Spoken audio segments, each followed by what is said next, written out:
ओम वासुदेवाय नमः। आप सभी का मेरे YouTube चैनल पर स्वागत है। आज आप सभी को मैं कृष्ण भगवान की कथा सुनाऊंगी।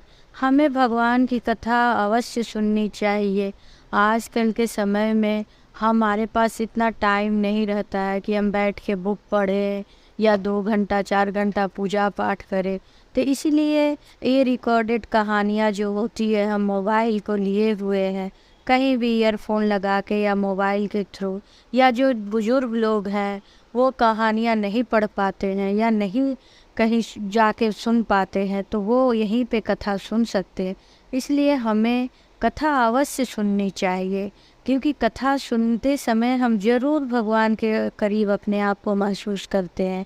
ऐसा लगता है कि जब भगवान की कोई भी चरित्र की कहानी हम सुने, किसी भी भगवान की सुने, तो ऐसा महसूस हमें होता है कि हम उनके पास हैं। या कुछ अच्छी बातें अच्छी लोगों के बारे में हम सुनते हैं तो हमारे साथ अच्छा ही होता है। इसलिए हमें कथा अवश्य सुननी चाहिए। आजकल मोबाइल का टाइम है, तो हमें मोबाइल के साथ भी अपने आप को ढालना है। बहुत से एज वाले जो लोग हैं, अगर उनके हाथ में मोबाइल है, रिकॉर्डेड कहानियाँ हैं, तो कम से कम वो कथा सुने। इसी प्रयास में मैं आप लोगों को कृष्ण भगवान की कथा, गणपति भगवान की कथा या कोई सी भी कहानियाँ मैं आप लोगों को सुनाती हूँ। और आशा करती हूँ बहुत ही सरल भाषा में मैं बोलती हूँ, जैसे आपको लगे कि आपके घर की ही कोई कथा सुना रही हो। इसलिए आप लोगों को अच्छा लगे तो आप मेरे चैनल को लाइक करें, सब्सक्राइब करें, प्यार दें।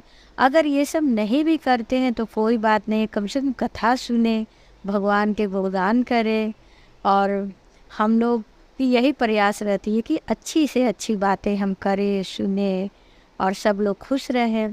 तो आइए मैं आज आप लोगों को कृष्ण भगवान की एक कहानी सुनाती हूँ।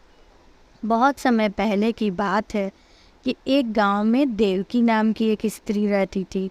उसकी शादी बहुत पहले हुई थी। उसकी एक सास भी थी, लेकिन शादी के कुछ महीने बाद ही उसके सास और पति की किसी दुर्घटना में मृत्यु हो जाती है।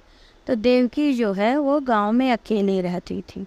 एक दिन उसने एक लड्डू गोपाल को ले आया और लड्डू गोपाल को वो एकदम अपने पुत्र की भांति रखती थी।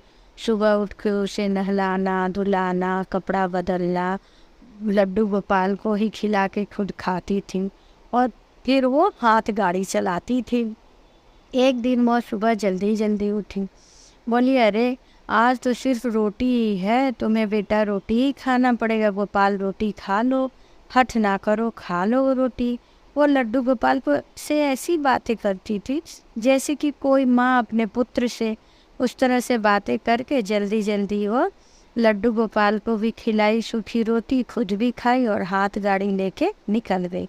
दिन भर वो हाथ गाड़ी चलाती और अपने साड़ी के पल्लू में बीच में ही वो लड्डू गोपाल के बांध के रखती और बीच बीच में बातें भी करती। अगर तुम्हें कोई तकलीफ़ हो तो बता देना, मैं नहीं चाहती तुम मुझसे एक पल भी दूर रहो। तुम मेरे अच्छे बेटे हो ना, आज चलो मैं तुम्हारे साथ बातें भी करूँगी। वो उससे बातें भी करती थी और अपना काम भी करती थी। दोपहर के समय एक वो होटल में जाती है। वहाँ पे एक मंजू नाम की महिला रहती है जो खाना बनाती और बेचती थी।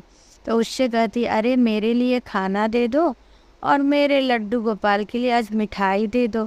तो बोली, अरे क्या बात है, आज अपने बेटे के लिए मिठाई ले रही हो? बोली, अरे सुबह मैंने इसे सूखी रोटी खिलाई थी, मेरा गोपाल बड़ा ही गुस्सा होगा, तू मिठाई दे दे। वो मंजू भी हंसती है, कहती है, अरे ये और इसकी बेटे की बातें। और वो बैठ जाती है, खाना खाती है और लड्डू गोपाल को बड़ा ही प्यार से दुलार के बोलती है, अरे मेरे बेटे खा ले मिठाई, सुबह मैंने बोला था ना कि तुम सूखी रोटी खाए हो, मैं तुम्हें अच्छी मिठाई दूंगी, लो मिठाई खा लो। फिर वो चली जाती है और शाम को फिर हाथ गाड़ी चलाती है और शाम को घर जाती है थक हार के, अपना खाना बनाती है, अपनी खुद खाती है, लड्डू गोपाल को खिलाती है और सो जाती है। पालने में लड्डू गोपाल को सुला के खुद सो जाती। देवकी की यही दिनचर्या थी। सुबह हाथ गाड़ी खींचना, दोपहर में उसी मंजू के पास जाके खाना खाना, उसके बाद शाम को आना, इसी में वो मगन रहती थी। सब गांव वाले भी बोलते थे देवकी अपने काम से काम रखती है, ऐसे पुत्र जैसा प्रेम करती है अपने लड्डू गोपाल को, जैसे सच में ही उसका बेटा हो। सब लोग जानते थे वो लड्डू गोपाल के बिना एक पल भी नहीं रहती थी।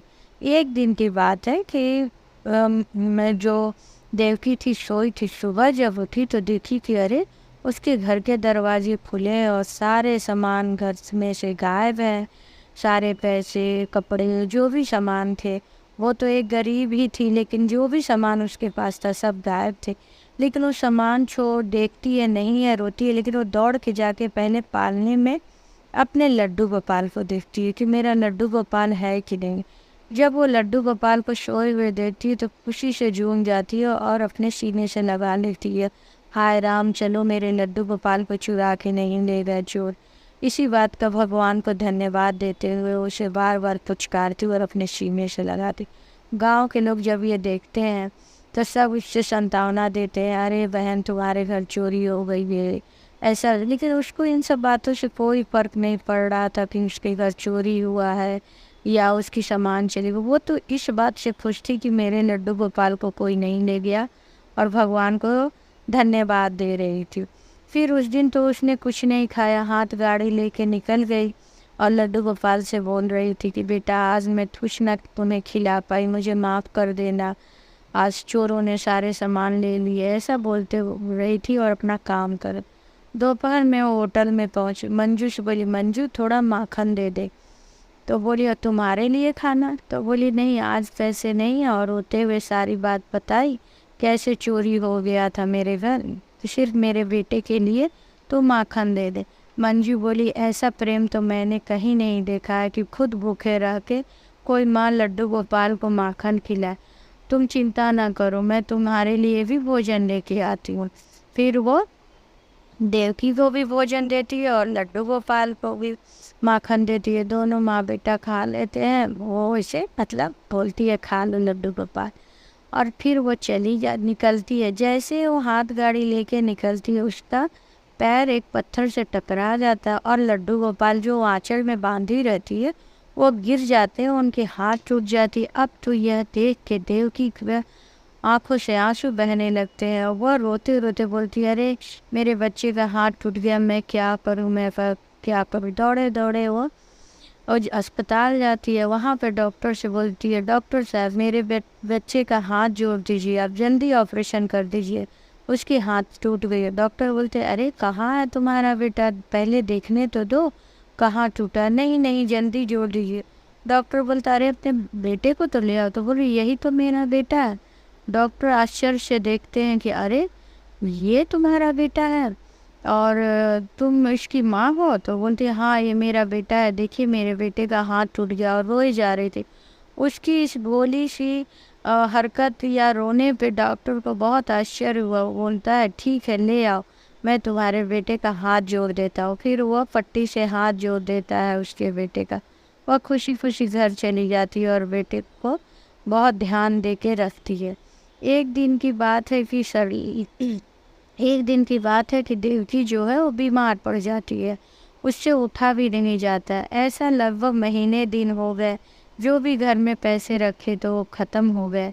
थोड़े बहुत वो पैसा छुपा के रखी थी, उन पैसों को निकाल के अब सोची मैं इतनी ज़्यादा बीमार हो गई हूँ, चलो अब डॉक्टर को दिखा ही देती हूँ। ऐसा सोच के वो निकलती है बाहर निकलती है तो देखती है एक 10 साल का बालक है और 4-5 गाय है। वो बोलता अरे माँ मुझे कुछ पैसे दे दो, मैं बहुत भूखा हूँ, मेरी गैया सब भी भूखी है।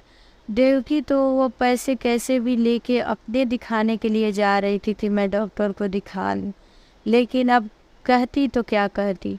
वह माँ शब्द सुन के इतना उससे आत्मीयता का बोध हुआ, भाव विभोर हो गई। उस बच्चे में अपने बालक के रूप में देखने लगी और वो पैसा सब दे दी। पैसा दे के अंदर आई और सोचने लगी मैं तो इतनी बीमार हूँ, लेकिन उस बच्चे ने मुझे माँ कहा तो मैंने उसे सब पैसा दे दिया और मन ही मन खुश थी कि चलो मैं किसी के तो काम आई। तभी वहाँ पे कृष्ण भगवान प्रकट हुए। कृष्ण भगवान को देख के देवकी तो उनके चरणों में गिर गई, बोली अरे भगवान आप यहाँ? तो वो बोले मैं सदैव यहीं रहता हूँ, तुम्हारे पास ही रहता हूँ, मैं तो तुम्हारी परीक्षा ले रहा था, तो बोली परीक्षा, हाँ मैंने ही तुम्हारे घर में चोरी किया करवाया था।